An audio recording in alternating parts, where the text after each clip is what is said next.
The golden stories में आपका स्वागत है। आइए सुनते हैं महादेवी वर्मा द्वारा लिखी कहानी भाभी। इतने वर्ष बीत जाने पर भी मेरी स्मृति अतीत के दिन प्रतिदिन गाढ़े होने वाले धुंधलेपन में एक एक रेखा खींचकर उस करुण कोमल मुख को मेरे सामने अंकित ही नहीं सजीव भी कर देती है।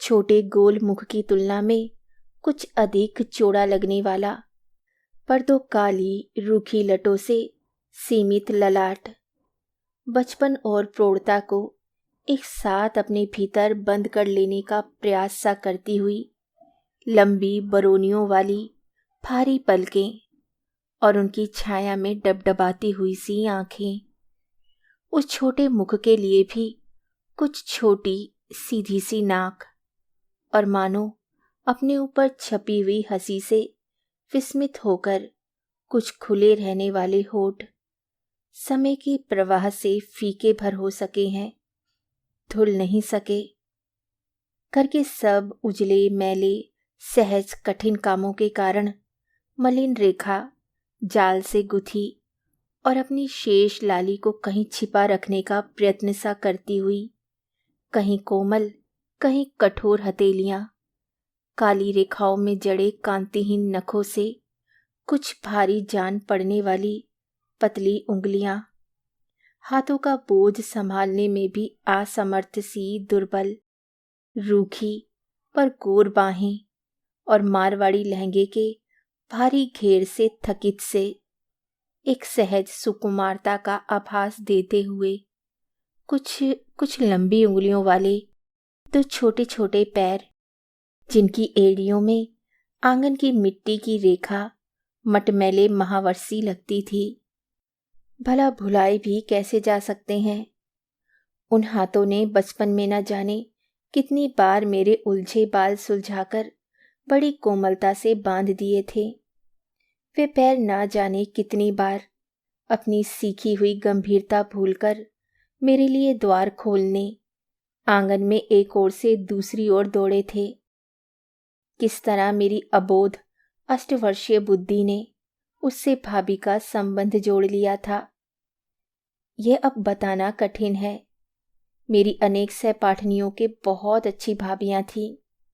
कदाचित उन्हीं की चर्चा सुन सुनकर मेरे मन ने, जिसने अपनी तो क्या दूर के संबंध की भी कोई भाभी न देखी थी, एक ऐसे अभाव की सृष्टि कर ली जिसको वह मारवाड़ी विधवा वधू दूर कर सकी। बचपन का वह मिशन स्कूल मुझे अब तक स्मरण है, जहाँ प्रार्थना और पाठ्यक्रम की एक रस्ता से मैं इतनी रुआसी हो जाती थी कि प्रतिदिन घर लौटकर नींद से बेसुध होने तक सवेरे स्कूल न जाने का बहाना सोचने से ही अवकाश न मिलता था। उन दिनों मेरी ईर्ष्या का मुख्य विषय नौकरानी की लड़की थी, जिसे चौका बर्तन करके घर में रहने को तो मिल जाता था। जिस कठोर ईश्वर ने मेरे भाग्य में नित्य स्कूल जाना लिख दिया था, वह माँ के ठाकुर जी में से कोई है या मिशन की सिस्टर का ईशू, यह निश्चय ना कर सकने के कारण मेरा मन विचित्र द्विधा में पड़ा रहता था। यदि वे माँ के ठाकुर जी में से हैं तो आरती पूजा से ही जी चुराते ही क्रुद्ध होकर मेरे घर रहने का समय और कम कर देगा, और यदि स्कूल में है तो बहाना बनाकर ना जाने से पढ़ाई के घंटे और बढ़ा देगा। इसी उधेड़ बुन में मेरा मन पूजा आरती प्रार्थना सब में भटकता ही रहता था। इस अंधकार में प्रकाश की एक रेखा भी थी। स्कूल निकट होने के कारण बूढ़ी कुल्लू की माँ मुझे किताबों के साथ वहां पहुंचा भी आती थी और ले भी आती थी, और इस आवागमन के बीच में कभी सड़क पर लड़ते हुए कुत्ते, कभी उनके भटकते हुए पिल्ले, कभी किसी कोने में बैठकर पंजों से मुंह धोती हुई बिल्ली, कभी किसी घर के बरामदे में लटकते हुए पिंजड़े में मनुष्य की स्वर साधना करता हुआ गंगाराम, कभी बतख और तीतरों के झुंड, कभी तमाशा दिखाने वालों के टोपी लगाए हुए बंदर, ओढ़नी ओढ़े हुए बंदरिया, नाचने वाला रीछ आदि स्कूल की एक रास्ता दूर करते ही रहते थे। हमारे ऊंचे घर से कुछ ही हटकर एक और रंगीन सफ़ेद रेशमी और सूती कपड़ों से और दूसरी ओर चमचमाते हुए पीतल के बर्तनों से सजी हुई एक नीची सी दुकान में जो वृद्ध सेठ जी बैठे रहते थे, उन्हें तो मैंने कभी ठीक से देखा ही नहीं, परंतु उस घर के पीछे वाले द्वार पर पड़े हुए पुराने टाट के पर्दे के छेद से जो आंखें प्राय मुझे आते जाते देखती रहती थीं, उनके प्रति मेरा मन एक कौतूहल से भरने लगा। कभी कभी मन में आता था कि पर्दे के भीतर झांक कर देखूं, पर कल्लू की माँ मेरे लिए उस जंतु विशेष से कम नहीं थी जिसकी बात कह कहकर बच्चों को डराया जाता है। उसका कहना ना मानने से वह नहलाते समय मेरे हाल ही में छिदे कान की लो दुखा सकती थी, चोटी बांधते समय बालों को खूब खींच सकती थी, कपड़े पहनाते समय तंग गले वाले फ्रॉक को आंखों पर अटका सकती थी। घर में और स्कूल में मेरी बहुत सी झूठी सच्ची शिकायत कर सकती थी। सारांश यह है कि उसके पास प्रतिशोध लेने के बहुत से साधन थे, परंतु कल्लू की माँ को चाहे उन आंखों की स्वामिनी से मेरा परिचय ना भाता हो, पर उसकी कथा सुनाने में उसे अवश्य रस मिलता रहा। वे अनाथनी भी है और अभागी भी। बूढ़े सेठ सबके मना करते करते भी इसे अपने एकलौते लड़के से ब्याह लाए और उसी साल लड़का बिना बीमारी के ही मर गया। अब सेठ जी का इसकी चंचलता के मारे नाक में दम है, न इसे कहीं जाने देते हैं न किसी को अपने घर आने। केवल अमावस पूनों एक ब्राह्मणी आती है जिसे वे अपने आप खड़े रहकर सीधा दिलवाकर विदा कर देते हैं। वे बेचारे तो जाति बिरादरी में ही इसके लिए बुरे बन गए हैं, और इसकी निर्लजता देखो, ससुर दुकान में गए नहीं कि वे पर्दे से लगी नहीं। घर में कोई देखने वाला है ही नहीं। एक ननंद है जो शहर ससुराल होने के कारण जब तब आती है और तब उसकी खूब ठुकाई होती है, इत्यादि इत्यादि सूचनाएं कल्लू की माँ की विशेष शब्दावली और विचित्र भाव भंगियों के साथ मुझे स्कूल तक मिलती रहती थीं, परंतु उस समय वे सूचनाएं मेरे निकट उतना ही महत्व रखती थीं जितनी नानी से सुनी हुई बेला की कहानी। कथा में बेचैन कर देने वाला सत्य इतना ही था कि कहानी की राजकुमारी की आंखें पुराने टाट के पर्दे से सुनने वाली बालिका को नित्य ताकती ही रहती थीं। यह स्थिति तो कुछ सुखद नहीं कही जा सकती यदि सुनी हुई कहानी के सब राजा रानी, राजकुमार, राजकुमारी, दैत्य, दानव आदि सुनने वालों को इस प्रकार देखने लगे तो कहानी सुनने का सब सुख चला जावे। यह कल्लू की माँ की कहानी और पर्दे के छेद से देखने वाली आंखों ने मुझे समझा दिया था। भूरे टाट में जड़ी सी वे काली आंखें मेरी कल्पना का विषय ही बनी रहती। यदि एक दिन पानी बरसने से कल्लू की माँ रुक ना गई होती, पानी थमते ही मैं स्कूल से अकेले ही चलना दी होती और गीली सड़क पर उस पर्दे के सामने ही मेरा पैर ना फिसल गया होता। बच्चे गिरकर प्राय चोट के कारण ना रोकर लज्जा से ही रोने लगते हैं। मेरे रोने का भी कदाचित यही कारण रहा होगा, क्योंकि चोट तो मुझे याद ही नहीं आती।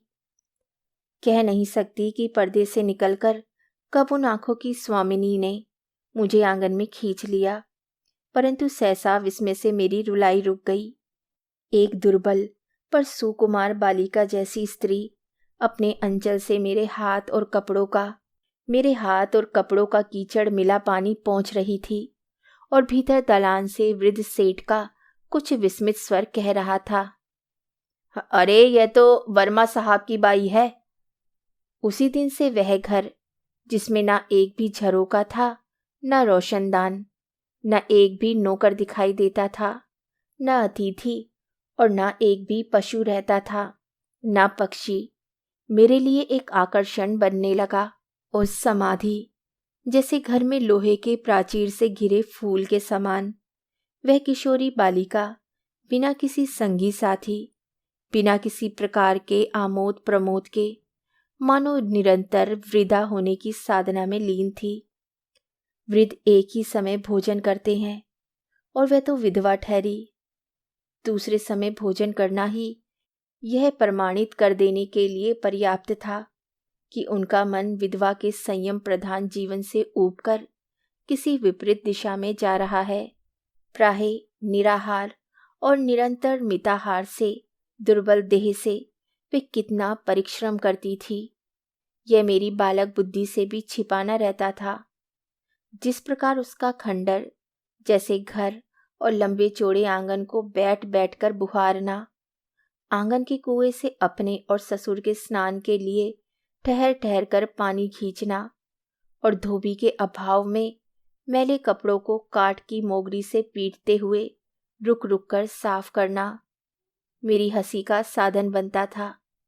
उसी प्रकार केवल जलती लकड़ियों से प्रकाशित दिन में भी अंधेरी रसोई की कोठरी के घुटते हुए धुएं में से रह रह कर आता हुआ खांसी का स्वर, कुछ गीली और कुछ सूखी राख से चांदी सोने के समान चमकाकर तथा कपड़े से पोंछ कर रखते समय स्थिर उंगलियों से छूटते हुए बर्तनों की झंझनाहट मेरे मन में एक नया विषाद भर देती थी। परंतु काम चाहे कैसा ही कठिन रहा हो, शरीर चाहे कितना ही क्लांत रहा हो, मैंने न कभी उसकी हंसी से आभासित मुख मुद्रा में अंतर पड़ते देखा और न कभी काम रुकते देखा। और इतने काम में भी उस अभागी का दिन द्रौपदी के चीर से होड़ लेता था। सवेरे स्नान, तुलसी पूजा आदि में से कुछ समय बिताकर ही वे अपने अंधेरे रसोई घर में पहुंचती थी, परंतु 10 बजते बजते ससुर को खिला पिलाकर उसी टाट के पर्दे से मुझे शाम को आने का निमंत्रण देने के लिए स्वतंत्र हो जाती थी। उसके बाद चौका बर्तन कूटना पीसना भी समाप्त हो जाता, परंतु अब भी दिन का अधिक नहीं तो एक प्रहर शेष रह ही जाता। दुकान की ओर जाने का निषेध होने के कारण वह अवकाश का समय उसी टाट के पर्दे के पास बिता देती थी, जहाँ से कुछ मकानों के पिछवाड़े और एक दो आते जाते व्यक्ति ही दिख सकते थे, परंतु इतना ही उसकी चंचलता का ढिंढोरा पीटने के लिए पर्याप्त था। उस 19 वर्ष की युवती की दयनीयता आज समझ पाती हूँ, जिसके जीवन के सुनहरे स्वप्न गुड़ियों के घरौंदे के समान दुर्दिन की वर्षा में केवल बह ही नहीं गए, वरन उसे इतना एकाकी छोड़ गए कि उन सपनों की कथा कहना भी संभव न हो सका। ऐसी दशा में उसने 8 वर्ष की बालिका को ही अपने संगीहीन हृदय की सारी ममता सौंप दी, परंतु वह बालिका तो उसके संसार में प्रवेश करने में असमर्थ थी। इसी से उसने उसी के गुड़ियों वाले संसार को अपनाया। वृद्ध भी अपनी बहू के लिए ऐसा निर्दोष साथी पाकर इतने प्रसन्न हुए कि स्वयं ही बड़े आदर यत्न से मुझे बुलाने पहुंचाने लगे। और माँ तो उस माता पिताहीन विधवा बालिका की कथा सुनकर ही मुख फेर कर आंख पोंछने लगती थी। इसी से धीरे धीरे मेरी कुछ नाटी गुड़िया, उसका बेडोल सिर वाला पति, उसकी एक पैर से लंगड़ी सास, बैठने में असमर्थ ननंद और हाथों के अतिरिक्त सब प्रकार के आकारहीन दोनों बच्चे, सब एक एक कर भाभी की कोठरी में जा बैठे। इतना ही नहीं, उनकी चक्की से लेकर गहनों तक सारी गृहस्थी और डोली से लेकर रेल तक सब सवारियां उसी खंडर को बसाने लगी। भाभी को तो सफ़ेद ओढ़नी और काला लहंगा या काली ओढ़नी और सफ़ेद बूटीदार कत्थई लहंगा पहने हुए ही मैंने देखा था, पर उसकी ननंद के लिए हर तीज त्योहार पर बड़े सुंदर रंगीन कपड़े बनते थे, कुछ भाभी की बटोई हुई कतरन से और कुछ अपने घर से लाए हुए कपड़ों से। गुड़ियों के लज्जा निवारण का सुचारू प्रबंध किया जाता। भाभी घाघरा, काचली आदि अपने वस्त्र सीना जानती थी, अतः मेरी गुड़िया मारवाड़िन की तरह श्रृंगार करती थी। मैंने स्कूल में ढीला पजामा और घर में कलीदार कुर्ता सीना सीखा था, अतः गुड्डा पूरा लाला जान पड़ता था। चौकोर कपड़े के टुकड़े के बीच छेद करके वही बच्चों के गले डाल दिया जाता था। अतः वे किसी आदिम युग की संतान से लगते थे। भाभी के लिए काला अक्षर भैंस बराबर था, इसलिए उस पर मेरी विद्वत्ता की धाक भी सहज ही जम गई थी। प्राय सभी पशुओं के अंग्रेजी नाम बताकर और तस्वीरों वाली किताब से अंग्रेजी की कविता बड़े राग से पढ़कर मैं उसे विस्मित कर चुकी थी। हिंदी की पुस्तक से माता का हृदय, भाई का प्रेम आदि कहानियां सुनाकर उसकी आंखें गीली कर चुकी थी और अपने मामा को चिट्ठी लिखने की बात कहकर उसके मन में बीकानेर के निकट किसी गांव में रहने वाली बुआ की स्मृति जगा चुकी थी। वे प्राय लंबी सांस लेकर कहती, पता नहीं जानती, नहीं तो तुमसे एक चिट्ठी लिखवाकर डाल देती। सबसे कठिन दिन तब आते थे जब वृद्ध सेठ की सौभाग्यवती पुत्री अपने नेहर आती थी। उसके चले जाने के बाद भाभी के दुर्बल गोरे हाथों पर जलने के लंबे काले निशान और पैरों पर नीले दाग रह जाते थे। पर उनके संबंध में कुछ पूछते ही वह गुड़िया की किसी समस्या में मेरा मन अटका देती थी। उन्हीं दिनों स्कूल में कशीदा काढ़ना सीखकर मैंने अपनी धानी रंग की साड़ी में बड़े बड़े नीले फूल काढ़े। भाभी को रंगीन कपड़े बहुत भाते थे। इसी से उसे देखकर वह ऐसी विस्मय विमुग्ध रह गई, मानो कोई सुंदर चित्र देख रही हो। मैंने क्यों माँ से हट करके वैसा ही कपड़ा मंगवाया और क्यों किसी को बिना बताए हुए छिपा छिपा कर उस ओढ़नी पर नीले फूल काढ़ना आरंभ किया, ये आज भी समझ में नहीं आता। वे बेचारी बार बार बुलवा भेजती, नई नई गुड़ियों के कपड़े दिखाती, नई नई घरोंदे बनाती, पर फिर भी मुझे अधिक समय तक ठहरने में असमर्थ होकर बड़ी निराश और करुण मुद्रा से द्वार तक पहुंचा जाती। उस दिन की बात तो मेरी स्मृति में गर्म लोहे से लिखी जान पड़ती है, जब उस ओढ़नी को चुपचाप छिपाकर मैं भाभी को आश्चर्य में डालने गई।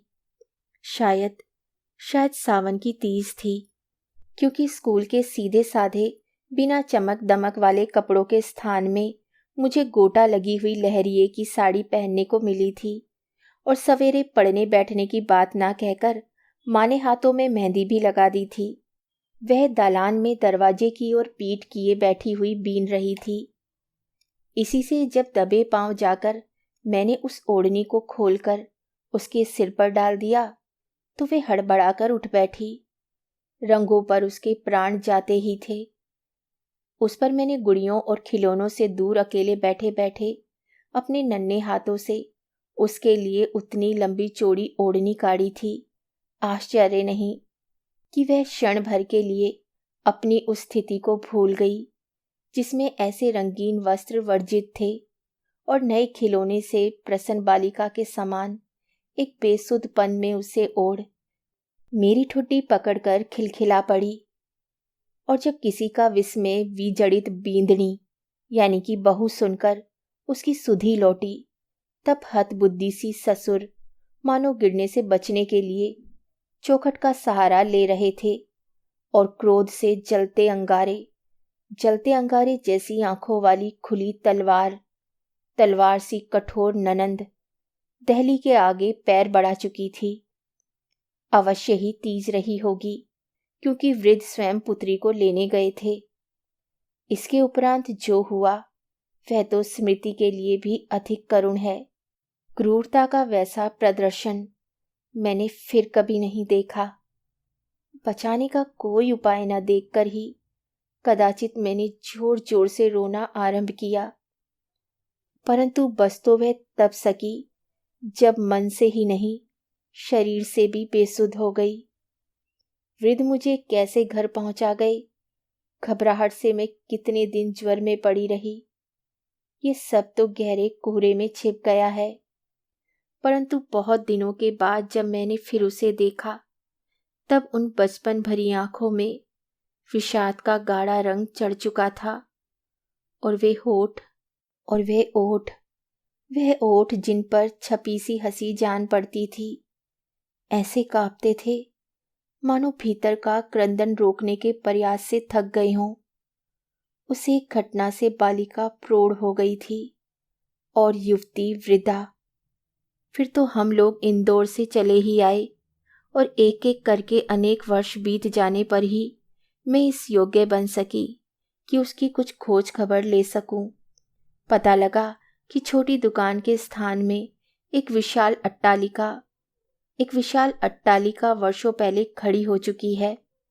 पता चला कि वधू की रक्षा का भार संसार को सौंपकर वृद्ध कभी के विदा हो चुके हैं, परंतु कठोर संसार ने उसकी कैसी रक्षा की ये आज तक अज्ञात है। इतने बड़े मानव समुद्र में उस छोटे से बुदबुद की क्या स्थिति है यह मैं जानती हूँ, परंतु तब भी कभी कभी मन चाहता है कि बचपन में जिसने अपने जीवन के सूनेपन को भूलकर मेरी गुड़ियों की गृहस्थी बसाई थी, खिलौनों का संसार सजाया था, उसे एक बार पा सकती। आज भी उस रंगीन कपड़ों के प्रति विरक्ति के संबंध में कौतुक भरा प्रश्न कर बैठता है तो वे अतीत फिर वर्तमान होने लगता है। कोई किस प्रकार समझे कि रंगीन कपड़ों में जो मुख धीरे धीरे स्पष्ट होने लगता है वे कितना करुण और कितना मुरझाया हुआ है। कभी कभी तो वे मुख मेरे सामने आने वाले सभी करुण क्लांत मुखों में प्रतिबिंबित होकर मुझे उसके साथ एक अटूट बंधन में बांध देता है। प्राय सोचती हूँ जब वृद्ध ने कभी ना खोलने के लिए आंखें मूंद ली होंगी, तब वह जिसे उन्होंने संसार की ओर देखने का अधिकार ही नहीं दिया था कहाँ गई होगी, और तब न जाने किस अनिष्ट संभावना से, न जाने किस अज्ञात प्रश्न के उत्तर में मेरे मन की सारी ममता आत्र क्रंदन कर उठती है। नहीं नहीं नहीं। कहानी सुनने के लिए धन्यवाद। अभी आप सुन रहे थे महादेवी वर्मा द्वारा लिखित कहानी भाभी। इस कहानी में उन्होंने एक विधवा स्त्री की बहुत ही दयनीय दशा को दिखाया है, जिसे सुनकर मन व्याकुल हो उठता है। पहले समय में स्त्रियों की कितनी ही दयनीय दशा थी। विधवा हो जाने पर उन्हें क्या कुछ भुगतना पड़ता था। लेखिका सदैव स्त्रियों पर हो रहे अत्याचार और उनकी मनोदशा का चित्रण करती रही हैं। इस कहानी में भी उन्होंने बखूबी किया है। इस कहानी को सुनकर पता चलता है कि उस समय समाज में कितनी ही क्रूतियां थी, विधवाओं के प्रति कितने ही कठोर नियम थे। इन परंपराओं के चलते बहुत सी स्त्रियां खुद कर दम तोड़ चुकी थीं। स्त्रियों पर हो रहे अत्याचार के विरुद्ध लेखिका ने अपने कहानी के माध्यम से आवाज उठाई है और समय समय पर स्त्रियों की स्वतंत्रता के बारे में बात भी की है। ऐसे लेखक और लेखिकाओं की कोशिश की वजह से ही आज स्त्रियों को स्वतंत्रता मिल सकी है। आज वे अपनी जिंदगी अपने हिसाब से जी सकती हैं। इसी के साथ मैं आपसे विदा लेती हूँ और बहुत जल्द मिलती हूँ एक नई कहानी के साथ। धन्यवाद।